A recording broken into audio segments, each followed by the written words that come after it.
I feel no different. I could jump on stage now and do the show. But it's, I don't know. I mean, hey, it's a process, right? You never grow up. Keith Richards, a name that doesn't just evoke iconic riffs, but conjures the image of an unbreakable soul who survived every battle of rock and roll. From smoke-filled stages to courtrooms over drug charges, from near-death addiction to a turbulent friendship with Mick Jagger, his life is a wild ballad, fierce, resilient, and never silent. The world once bet he wouldn't live long. But he's still here, gaunt, grinning through the wrinkles, guitar in hand, eyes gazing into the past like a man who has won. He needs no medals because the scars on his body already tell the whole story. How did a skinny boy growing up under the bombs in Dartford become an immortal icon of global music? What allows a man who once stood at the edge of destruction to keep walking, not just to survive, but to live true to his raw instincts? The journey of Keith Richards is not just the history of the Rolling Stones. It's the story of a man who lived for music, loved with a kind of devastation, and endured as if even death had to wait until after the encore. Do you believe some people were born to defy every limit? Hit that subscribe button and join us on this journey. One that began with a skinny boy, an old guitar, and the first crack between war and longing. Early life? Keith Richards was born on December 18, 1943, in Dartford, Kent, in an England engulfed by the fires of World War II. His childhood was marked by the sound of air raid sirens, nights huddled in bomb shelters, and the hardship of post-war poverty. His family belonged to the working class, struggling to survive in a cramped little house where affection was scarce and silence reigned. His father, Bert, was a tough factory worker, while his mother, Doris, was a strong, independent woman who had to constantly brace herself just to keep the family afloat during those difficult years. But amid that bleak setting, music found its way into Keith's life like a means of escape. The first person to ignite that spark was his maternal grandfather, Theodore Augustus Gus Dupree, a jazz musician who had once played in a big band during the 1930s. It was Gus who first placed a guitar in young Richards' hands, and who taught him that music wasn't something you memorized. It was something you felt. While other kids were busy playing football or running wild in the streets, Keith would sit quietly for hours, practicing each chord. He wasn't just learning how to play guitar, he was learning to breathe through it. And from very early on, Keith got used to being called strange. At school, he was bullied for being skinny, for loving music more than sports, for simply being different. That sense of being an outsider never left him, and later became a defining force in his music. In 1961, a seemingly small event changed everything. At Dartford train station, Keith ran into Mick Jagger, an old friend from primary school he hadn't seen in years. Mick was carrying records by Chuck Berry and Muddy Waters, names both of them idolized. They started talking, trading records, and soon began playing together. Just a year later, the Rolling Stones were born. At the time, Keith was studying at Sidcup Art College, an art school where he had once dreamed of becoming a painter. But once music had seeped too deeply into his veins, studying became pointless. Richards dropped out and threw himself into endless nights of practice and jam sessions with friends, day and night blurring into one.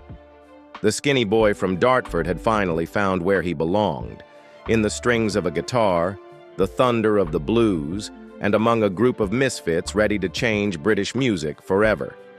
The influence of Chuck Berry, Muddy Waters, Robert Johnson, and other American blues artists didn't just shape Keith's ear, they lit the fuse for the raw, instinctive, gritty sound he would bring to the Rolling Stones. His open G tuning, his slashing rhythm style that felt like a heartbeat torn open, all of it came from a lonely childhood, from the days of being called a weirdo, and from that first guitar handed to him like a gift for survival. Keith Richards didn't grow up to become a musician. He grew up to become Keith Richards, a man who lived for music because there was no other choice. Career with the Rolling Stones. Keith Richards once said, Rock and roll is something you can't learn. You have to live it. And he did live it, fully, from that fateful afternoon in 1961, when he ran into Mick Jagger at Dartford Station with a bag of blues records in hand, to becoming the backbone of what would be called the greatest rock band in the world. That chance reunion quickly led to Richards joining a group formed by Brian Jones, the Rolling Stones, in 1962. In the beginning, they played blues covers by Muddy Waters and Chuck Berry in small London clubs. But what set them apart wasn't just the music, it was the attitude, unapologetic, raw, and anything but polite. While the Beatles were charming, the Rolling Stones, led by Richards's relentless guitar, chose the other side of the line: rough, wild, and dangerous. In those early years, it was Keith who helped define the group's signature sound, most notably through his use of open G tuning, creating razor-sharp, rhythm-heavy riffs. The iconic riff of "I Can't Get No Satisfaction" in 1965, recorded in a near-sleep state, didn't just catapult the Stones to the top of the Billboard charts. It became the anthem of an entire rebellious generation. But Richards wasn't just a guitarist. He was a songwriter. Alongside Jagger, the Glimmer Twins co-wrote countless timeless hits, from the war-haunted urgency of "Gimme Shelter" to the drug-laced darkness of "Sympathy for the Devil" to the raw sexuality of "Brown Sugar." Between 1968 and 1972, the four-album run of "Beggar's Banquet," "Let It Bleed," "Sticky Fingers," and "Exile on Main Saint" cemented the Rolling Stones as the pinnacle of rock and roll, artistically bold and unflinchingly defiant. At the center of it all, Keith Richards was both the soul of the music and the ultimate survivor. When the band was mired in drug scandals and violence, he was the one who fell the hardest. In 1977, Keith was arrested in Toronto with over 20 grams of heroin, facing a potential 7-year prison sentence. Yet instead of crashing, he emerged with one of his most heartfelt songs, "Before They Make Me Run," written during the aftermath of the arrest as a defiant survival anthem. "I've been running too long, living too hard, and still not ready to die." The 1980s were a period of turmoil. Tensions between Richards and Jagger exploded as Jagger pursued a solo career and tried to assert control over the band. Keith fired back with his own solo album, "Talk Is Cheap," 1988. But he never left the Stones. As he put it, "Jagger drives me crazy, but he's also the only one who truly understands me."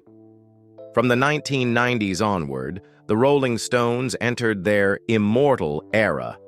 They broke touring revenue records again and again: Voodoo Lounge, Bridges to Babylon, A Bigger Bang, No Filter, and most recently, 60 Tour 2022. Keith Richards, now in his senior years, still stood there, cigarette in mouth, playing each riff as if youth had never left him. Over 6 decades, the band has sold more than 240 million albums, released over 30 studio records, and was inducted into the Rock and Roll Hall of Fame in 1989. But what made them legends wasn't the numbers. It was the raw, honest, reckless energy that Keith Richards infused into the Rolling Stones from day one. He once said, "Music will save me. As long as I've got a guitar in my hands, I'll never be afraid of disappearing." And his career with the Rolling Stones is living proof of that. A chaotic, unbreakable marriage between an untamed artist and an indestructible band. Glory and darkness. If the Rolling Stones symbolize rock and roll rebellion, then Keith Richards is its wild, immortal soul. A man who survived what medicine, the law, and logic all deemed impossible. From the late 1960s to nearly the end of the 70s, Richards lived in a state he described as half awake, half dreaming, half dead. He began using heroin in 1968, during the time he wrote "Gimme Shelter" and "Midnight Rambler," and quickly spiraled into addiction to the point where he could still play guitar masterfully without knowing where he was. People called him a blues-souled zombie. In 1973, at the height of the Rolling Stones' fame, Keith was arrested in England for marijuana possession, followed by a series of investigations in France, Sweden, and the US. But the breaking point came in Toronto, 1977, where he was caught with 22 grams of heroin, facing a maximum sentence of 7 years in prison. The rock world thought this was the end of Keith Richards, but he didn't fall. Instead, while awaiting trial, he quit heroin, wrote music, and showed up in court dressed in a sharp suit, as if decadence had never touched him. The case ended with an almost absurd verdict: community service in the form of a free concert for the hearing impaired, like some cosmic joke at the expense of the legal system. But the most devastating blows weren't from the law, they were from the quiet deaths around him. In 1976, his infant son Tara died suddenly, just a few months after birth, while Richards was on tour. He didn't make it back in time for the funeral. That guilt haunted him for life and became one of the reasons he would later commit to sobriety. But before reaching that clarity, Keith had to walk through hell: drugs, near-death accidents, and more than a few brushes with the end. He was once kicked out of a hotel for accidentally setting the room on fire after falling asleep with a cigarette. Another time, he fell from a tree while picking coconuts in Fiji and nearly died from a head injury. In the 80s, doctors warned him that if he kept injecting, he'd be dead within 3 months. His response: "Then I'll live those 3 months like a king." But against all odds, Keith survived and kept on living. First heroin, then cocaine, then hard liquor, Richards gave up each substance, not in rehab, but through quiet willpower, with constant support from his wife, Patty Hansen, whom he calls the final lifeline. Sobriety didn't turn him into someone else. It simply brought him back to the raw, free, clear-headed music he always loved. As Richards once confessed, "I don't regret the way I lived, but I'm grateful I'm still here to tell the story." And strangely enough, it was that darkness, drugs, loss, near death that made Keith Richards greater in the eyes of the public. Not because he was invincible, but because he dared to stare into the abyss and still chose to keep playing his song. Solo career. For Keith Richards, going solo wasn't about breaking away, it was a declaration. "I still have stories to tell, told my own way." And perhaps surprisingly, without the towering shadow of the Rolling Stones, he revealed another side of his artistry: grittier, more honest, and at times, quieter. In the mid-1980s, as his relationship with Mick Jagger frayed and the band entered a period of dormancy, Richards sought an outlet through personal creativity. The result was his debut solo album, Talk Is Cheap, in 1988. With its stripped-down blues rock style and raw, no-nonsense attitude, the album was hailed by critics as a powerful rebuttal to the Stones' declining momentum. Richards assembled a stellar team: drummer and co-producer Steve Jordan, guitarist Waddy Wachtel, keyboardist Ivan Neville, and bassist Charlie Drayton, forming the Ex-Pensive Winos, a group that didn't just play for him, but helped him craft an entirely new musical world. Talk Is Cheap quickly gained recognition as one of the strongest solo efforts by any Rolling Stones member. Tracks like Take It So Hard and Make No Mistake weren't flashy or overproduced. They were simply the voice of a man who had fallen to the bottom, yet still carried an undiminished spark in his music.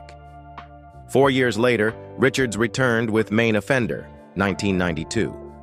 Maintaining that same reckless spirit, this album dug deeper into the solitude of the artist, a place where Richards didn't try to prove anything but let his guitar do the talking.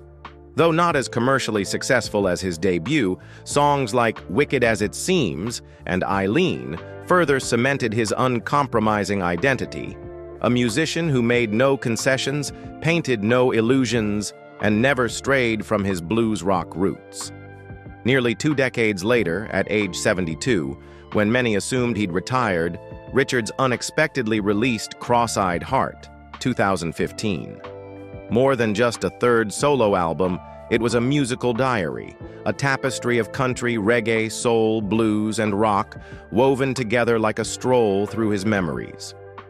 From the gritty opener, Trouble, to the tender Illusion, a duet with Norah Jones, the album showcased a multifaceted, unhurried, and soulful Keith Richards, a man who didn't chase the times, but let the times come to him. Outside of music, Richards left his mark in other arenas. He appeared on the big screen as Captain Teague, father of Jack Sparrow, in 2 Pirates of the Caribbean films, 2007, 2011.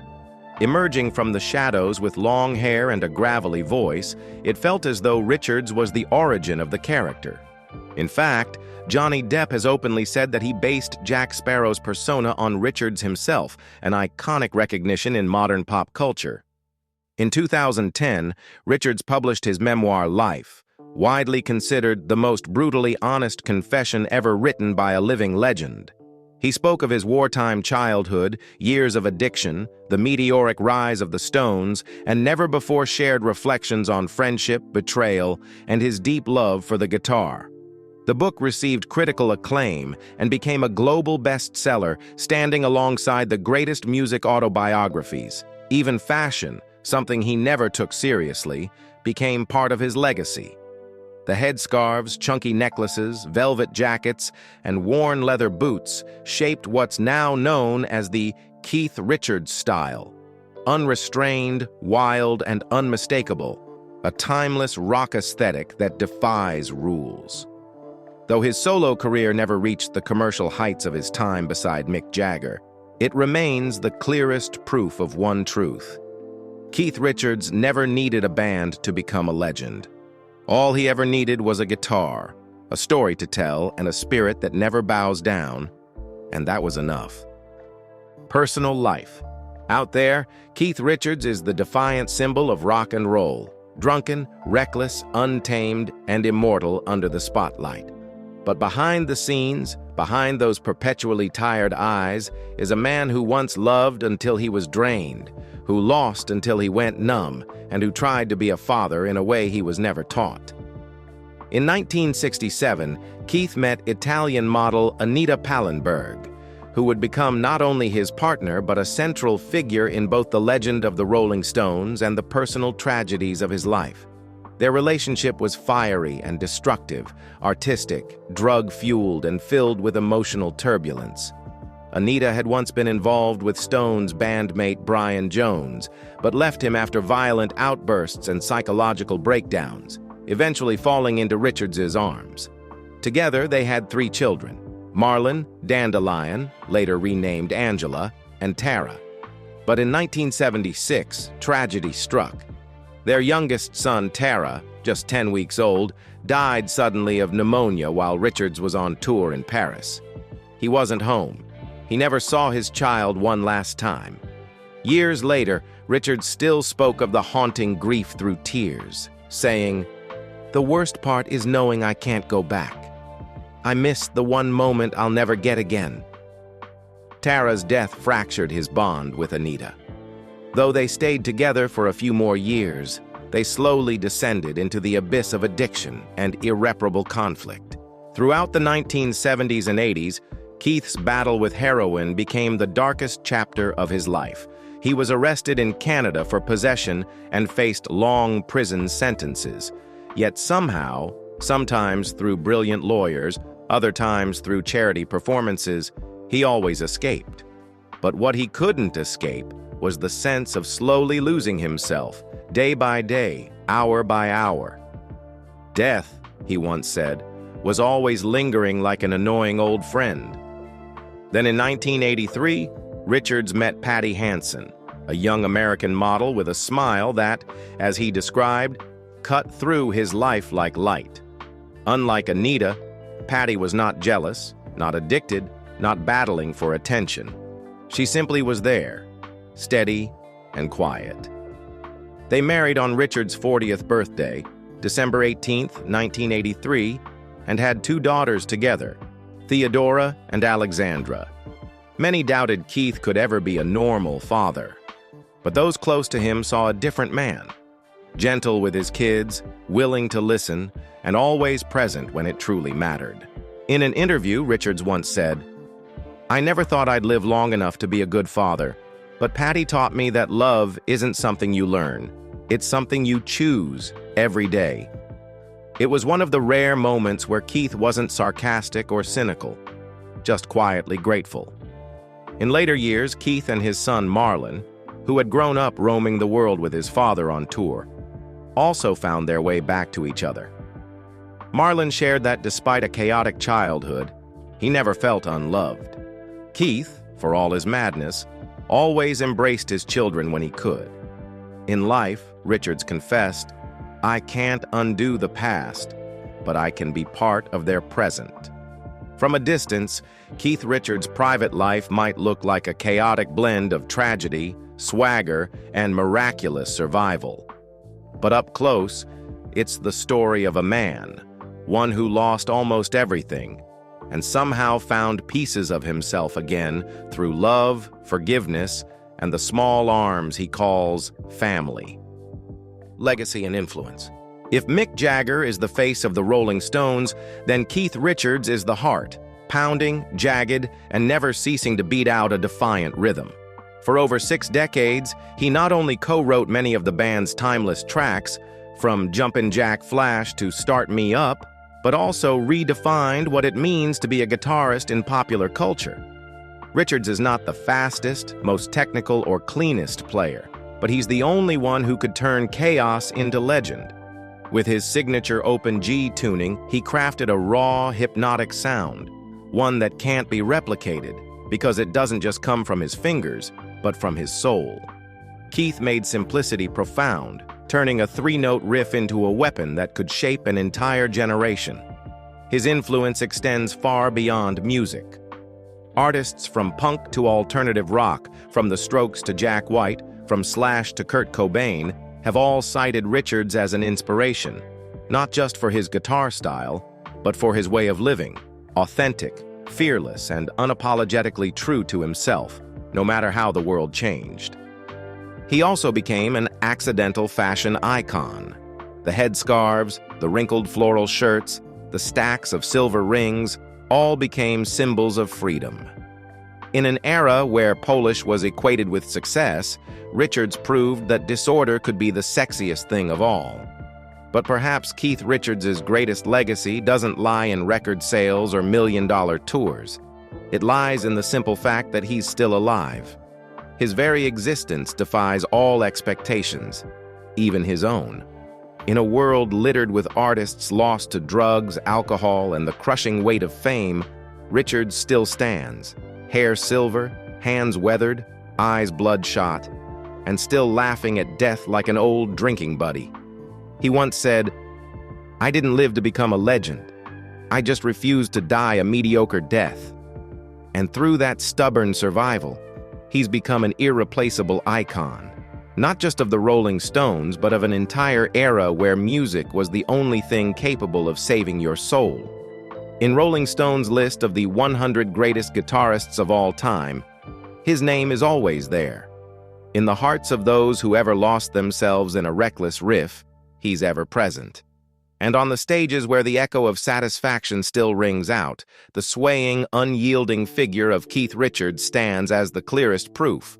Rock and roll isn't dead, not as long as he's alive. Present life. At 80 years old, Keith Richards no longer storms the stage like in the days of Jumpin' Jack Flash, but he has never stepped away from music. Still wielding his battered Telecaster, donning colorful headscarves, and moving with a slow but magnetic swagger, Richards continues to live through music, not as someone clinging to the past, but as an artist breathing in the present. 2024 marked a major milestone with the Rolling Stones' Hackney Diamonds Tour, a North American conquest from April to July. At every show, Richards appeared with his trademark half-smile, delivering those opening riffs that sent tens of thousands into a frenzy. The Hackney Diamonds album, released in 2023, not only received critical acclaim, but also propelled the band into the Billboard Top 3, a remarkable feat for a group more than 60 years into their career. And he didn't stop there. In March 2024, Richards released a cover of I'm Waiting for the Man, for a tribute album honoring Lou Reed, an artist he deeply admired. Then in October, he surprised fans with a rare appearance at the Country Music Hall of Fame celebration, performing alongside Emmylou Harris and Vince Gill, a moment many described as mythic in tone. In 2025, Richards continues his presence with a special LP titled Keith Richards and the Expensive Winos, Love Rocks, 2022, released in a limited run of 999 copies for Record Store Day. The album captures a rare New York performance, where Richards and his solo band delivered raw, unfiltered versions of songs like You Got the Silver and 999 with intimate, enduring energy. Beyond the spotlight, he was also awarded Connecticut's Natural Heritage Award, a recognition not only of his musical contributions, but also honoring him as a living cultural icon in the state he's called home for nearly half his life. Meanwhile, behind the scenes, Richards, Mick Jagger, and Ronnie Wood are quietly recording the Rolling Stones' next studio album in London, produced by Andrew Watt. Although there's no European tour in 2025, the band is planning a grand return in 2026, and if health allows, Keith will still be there on stage. Off stage, he leads a quieter life at his Connecticut farm with longtime wife Patty Hansen and their children. He's quit smoking since 2019, drinks less, and spends mornings reading, playing guitar, or calling close friends just to test a new riff. As Richards once said, "I'm not trying to be young again. I'm just not ready to die. That's all." Not everyone lives to see 80. Even fewer still write, perform, and inspire like Keith Richards. He doesn't live to be celebrated as a legend. He lives because the music is still in him, wild, fierce, and honest, just like the man himself. Keith Richards never tried to prove he was a legend. He simply lived, instinctively, stubbornly, and with unwavering honesty toward music. And it's precisely because of that he became an icon, not because he was perfect, but because he never bowed his head. In a world where everything can be edited, refined, and packaged into a brand, Richards remains the rough edge that lingers, the part that keeps rock and roll from becoming a dead legacy, and instead, a heartbeat that still breathes. At 80, he's not trying to feel young again. He's simply carrying on, quietly, relentlessly, and in some inexplicable way, invincibly. If you've ever felt lost in a sea of synthetic sound, try listening to one of Keith's riffs. You might understand why some people don't need a crown to still be kings. What part of his journey left the biggest impression on you? Share your thoughts in the comments below. And don't forget to like and subscribe so you won't miss the next stories, where music isn't just sound but the way we face ourselves.